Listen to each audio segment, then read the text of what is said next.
আজ থেকে প্রায় 100 বছর পরে আমরা এই জেনারেশন কেউই থাকবো না।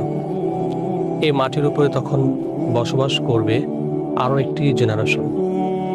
তখন আমরা মাটির নিচে থেকে হয়তো বা আফসোস করে এই কথাগুলো স্মরণ করব যে হায়, মাটির উপরে তোমরা বসবাস করতেছো, একটা সময় আমরাও বসবাস করতাম। আমাদেরও ছিল প্রভাব, আমাদেরও ছিল দাপট, সম্পদ, অহংকার, শক্তি সব। কিন্তু আজ আমরা এই মাটির নিচের বাসিন্দা হয়ে গিয়েছি। হয়তো আফসোস করে এটাও বলবো, হায়, কতই না নগণ্য ছিল এই মাটির উপরের দুনিয়াটাকে নিয়ে স্বপ্ন দেখা, মাটির উপরের দুনিয়াটাকে নিয়ে অহংকার করা, স্বপ্ন দেখা, এত চিন্তা, এত কিছু কতই না নগণ্য ছিল। কতই না নগণ্য ছিল আমাদের সেই সময়গুলো, যে সময়গুলো আমরা মাটির উপরে কাটিয়েছি। আজকে 100 বছর হয়ে গেল, মাটির নিচে আমরা পড়ে আছি। জীর্ণ শীর্ণ হয়ে গিয়েছে, মেসাকার হয়ে গেছে আমাদের দেহ। অহংকার করতাম যে দেহ নিয়ে, তা আজ মাটি পোকায় খাচ্ছে। যে সম্পদ নিয়ে আমরা বড়াই করতাম, সেই সম্পদ আজ অন্য কেউ খাচ্ছে, অন্য কেউ ভোগ করতেছে। আমার কষ্টে উপার্জিত সম্পদ, আমার কষ্টে করা বাড়ি আজ অন্য কেউ আরাম করছে, আর আমি মাটির মধ্যে, কাদার মধ্যে পড়ে আছি। কোনো দিনও আর যেতে পারবো না ওই পৃথিবীতে ওই সম্পদ ভোগ করার জন্য।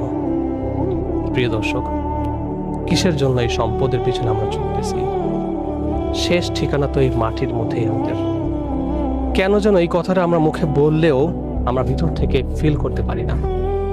যারাই ফিল করতে পেরেছে তারাই কামিয়াব হয়েছে। আসুন না, আমরা ভেদাভেদ ভুলে গিয়ে, আমরা অহংকার ভুলে গিয়ে আমরা সেই মহান রব্বুল আলামিনকে খুশি করার চেষ্টা করি।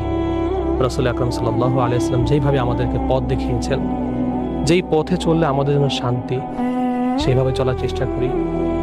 যারা এই পথে চলেছে, সাহাবায়ে কেরাম, তাবেঈন, ওলি আল্লাহ, গাউস কুতুব, পীর মাশায়েখগণ, তারা দুনিয়াতেও বাদশাহ, পরকালেও বাদশাহ হয়েছে।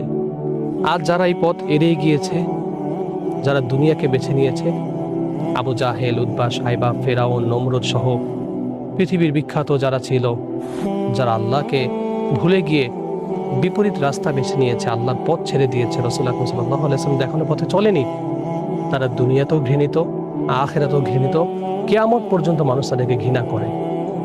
আসুন, আমরা এখনো সময় আছে, 5 ওয়াক্ত নামাজ আদায় করি, মা বোনরা পর্দা করি, অশ্লীলতা থেকে বেরিয়ে আসি।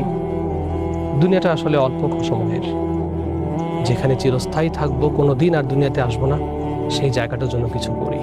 আল্লাহ তাআলা আমাদের সবাইকে পরকালের জন্য পাথর সংগ্রহ করার তৌফিক দান করুন।